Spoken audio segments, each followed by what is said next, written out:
श्री शिवाय नमस्तुभ्यम। हर हर महादेव। नमस्कार प्रिय भक्तजनों, आज मैं आपको बताने जा रही हूँ पार्थिव शिवलिंग बनाने के लिए मिट्टी कहाँ की होनी चाहिए, किस जगह की होनी चाहिए। गुरुजी के द्वारा बताया गया कथन है जो आप इसे ज़रूर सुनिएगा, ध्यान से सुनिएगा। शिवलिंग का निर्माण करते हैं तब उस समय हमारे मन में एक सवाल आता है कि हमें मिट्टी कहाँ की लेनी चाहिए और दो चीज़ें हमें मिट्टी के अंदर अवश्य डालना चाहिए। वह दो चीज़ें कौन सी है, इस वीडियो में जानेंगे। किस जगह पर बनाना चाहिए, मिट्टी में कैसा जल मिलाना चाहिए। जब शिवलिंग का निर्माण करें, कंकर संकर शिवलिंग को जब हम बनाएं तो सबसे पहले कैसे बनाएं, उस वक्त आपका विधान शिव महापुराण की कथा कहती है, लिंग पुराण की कथा कहती है। आपको किस क्यारे की मिट्टी में मतलब क्यारा किस तरह का होना चाहिए, जिस मिट्टी पर कोई गंदगी ना करी गई हो, ऐसी जगह कोई भाग मिट्टी का लाया जा सके। इसमें शिवलिंग मिट्टी का किस तरह से बनाया जाए, कैसा मिट्टी होना चाहिए, उसमें पानी कैसा मिलाएं, कैसा शिवलिंग तैयार करें, उसका विधान आज इस वीडियो में मैं बताने वाली हूँ। दो गुरुजी की कथाओं से लिया गया कथन है जो मैं सिर्फ गुरुजी ने जैसा कथन कहा है वैसा मैं आपको बता रही हूँ।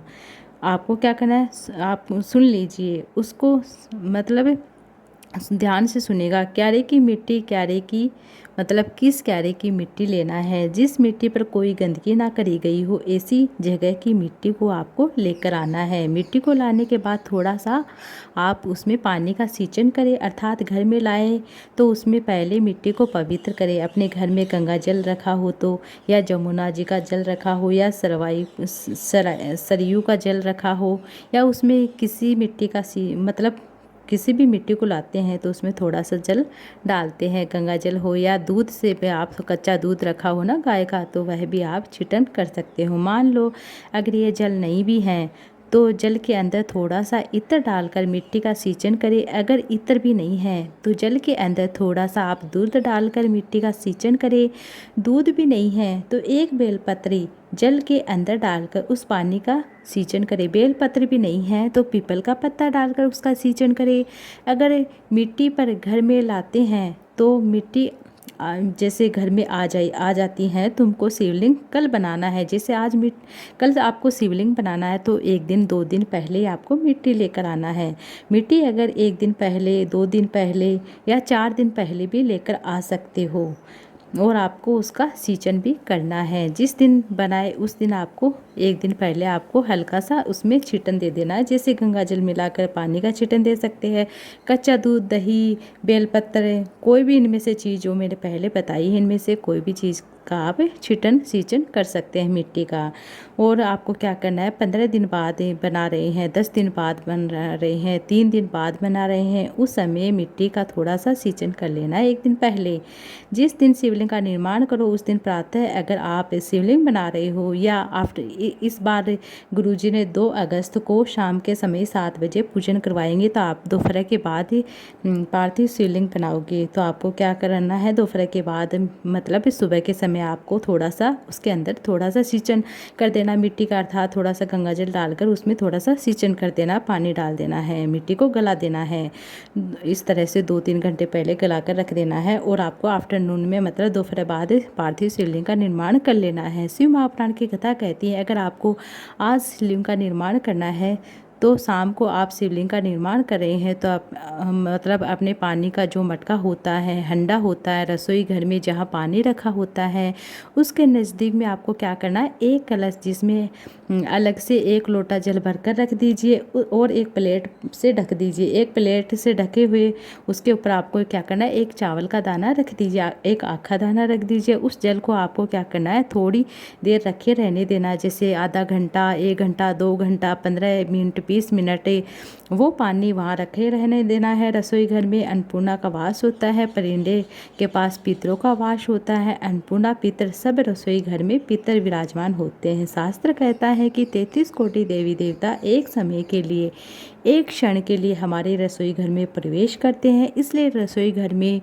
तुम पूरे घर को स्वच्छ करे या ना करे, पर रसोई घर को तुम साफ अवश्य रखो।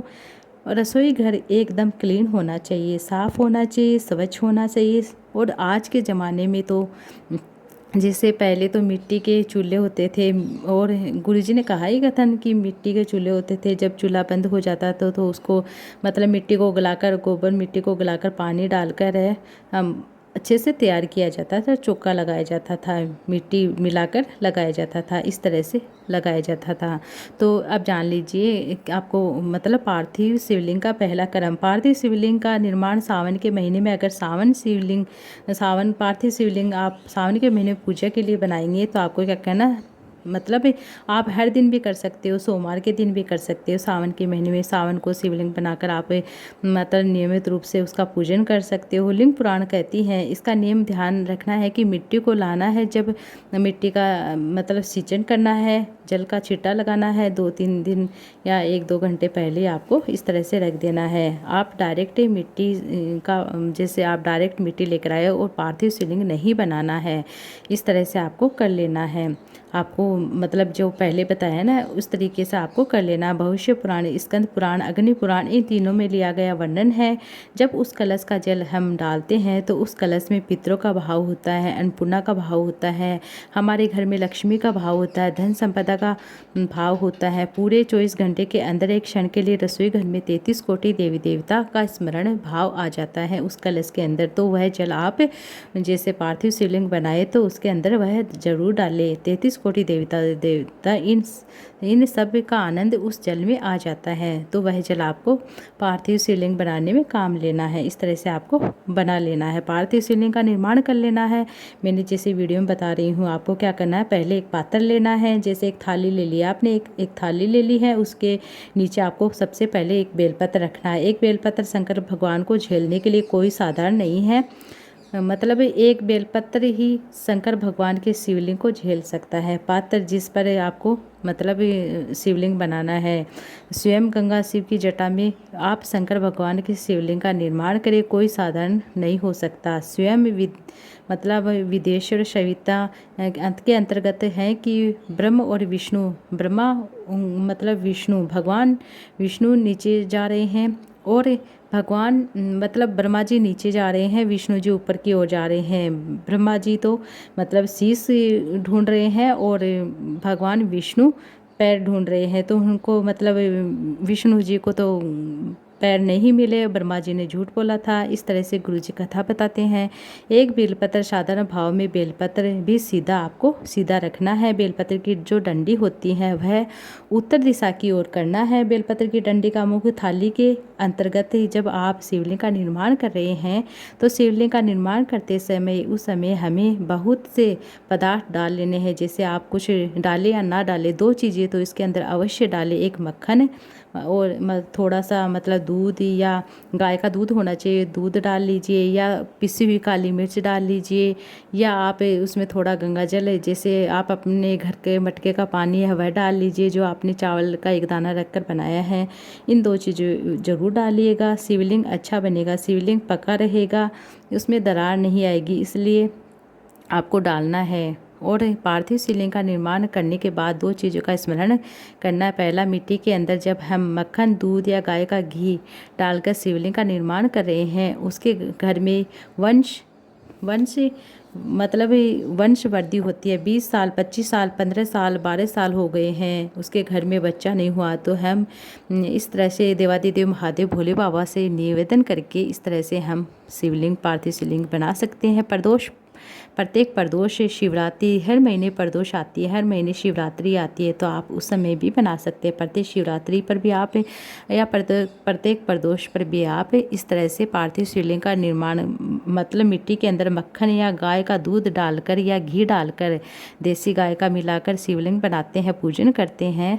तो आप 20 साल हो गए हो, 25 साल, 30 साल, 35 साल, 42 साल मतलब 25 साल, 35 साल हो गए हो, तो भी मतलब घर में वंशवृद्धि जरूर होगी। डॉक्टर ने मना कर दिया है जैसे कि आपके मतलब आपकी संतान नहीं हो सकती, इस तरह से, तो आप हिम्मत मत हारिए। आपको इस तरह से पार्थिव शिवलिंग का निर्माण करके पूजन करना है, तो आपके घर में जरूर वंशवृद्धि होगी।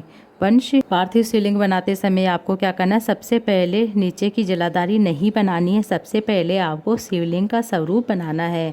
शिवलिंग का स्वरूप बनाना है, उसी शिवलिंग के पास में थोड़ी थोड़ी मिट्टी डालते जाना है। फिर जलाधारी का निर्माण करना है। फिर जलाधारी शिवलिंग जलाधारी निर्मित हो जाती है। शंकर जी का स्वरूप परिवार शिवलिंग में रहता है। आपको पहले भी मतलब गुरुजी ने किसी का कथा में बताया है, भूतेश्वर भगवान शिव का संपूर्ण परिवार शिवलिंग में ही रहता है।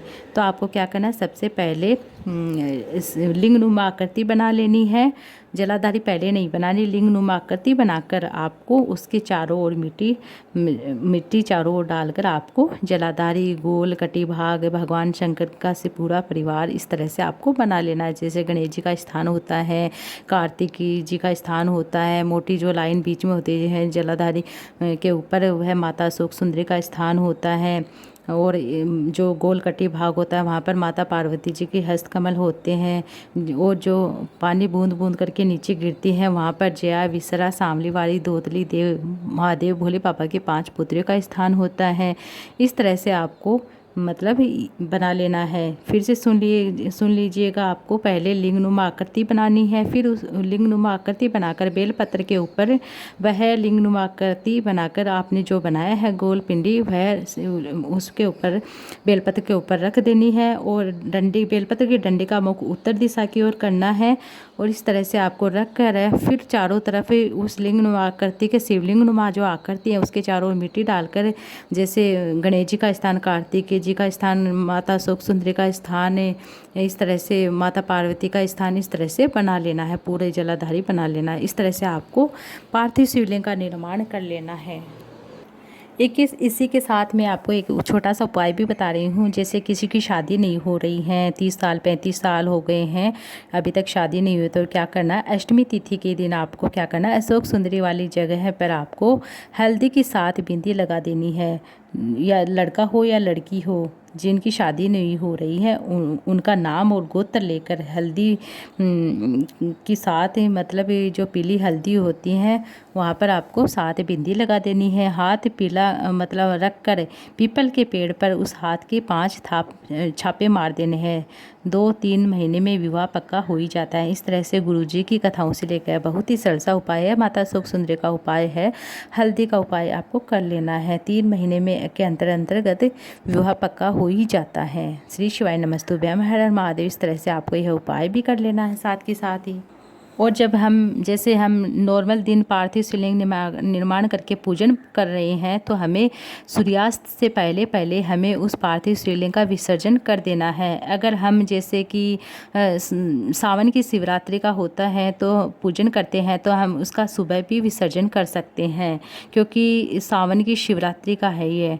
और जैसे हम नॉर्मल प्रदोष के दिन बनाते हैं, नॉर्मल तिथि के दिन जो हम पार्थिव शिवलिंग बनाकर पूजन करते हैं उसका विसर्जन हमें सूर्यास्त होने से पहले हमें विसर्जन कर देना चाहिए। विसर्जन आप किसी भी पवित्र वृक्ष में कर सकते हैं, पवित्र नदी में कर सकते हैं, तालाब में कर सकते हैं। तुलसी जी के क्यारे को छोड़कर आप किसी भी मतलब वृक्ष में कर सकते हैं।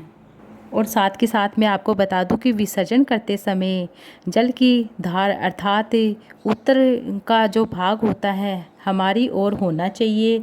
और थाली इस तरह से पकड़े कि वो भाग जब आप मतलब पानी के अंदर डालें तो आपको वो भाग नज़र आए। जब थोड़ा भाग दिखता रहे, जैसे कि शिवलिंग बनाया है आपने, तो इस तरह से जो मतलब लास्ट का जो जलाधारी वाला भाग है वह थोड़ा सा हल्का सा दिखता रहे, आपकी जो भी कामना वह बोल दीजिए। फिर उसको पानी में धीरे धीरे डुबा दीजिए, श्री शिवाय नमस्तुभ्य मंत्र बोलते हुए। और आपको जो भी कामना उसको बोलते हुए देवादिदेव महादेव भोले बाबा आपकी जो भी कामना वह अवश्य पूर्ण करेंगे ही करेंगे। गुरुजी ने कहा है कि कई लोग पार्थिव शिवलिंग बनाकर पूजन भी कर लेते हैं, कामना भी बोल देते हैं, लेकिन उनकी कामना पूर्ण नहीं होती है। तो मैं बता देती हूँ कामना क्यों नहीं पूर्ण होती है। आपको क्या करना है, जब आप पार्थिव शिवलिंग का विसर्जन कर रहे हैं तो आपको क्या करना है, मतलब जो मैंने पहले बताया है कि शिवलिंग का जो उत्तरी भाग होता है वह हमारी ओर होना चाहिए। थाली जिस तरह से पकड़ रहे हैं आपको ध्यान रखना है, मतलब आपको क्या करना है, वह नज़र आते हुए रहना चाहिए। आपको पानी में जैसे डाल रहे हैं तो वह आपको देखते हुए कामना बोल देनी है। और इस तरह से आपको श्री शिवाय नमस्तुभ्यम बोलते हुए और वह विसर्जन कर देना है।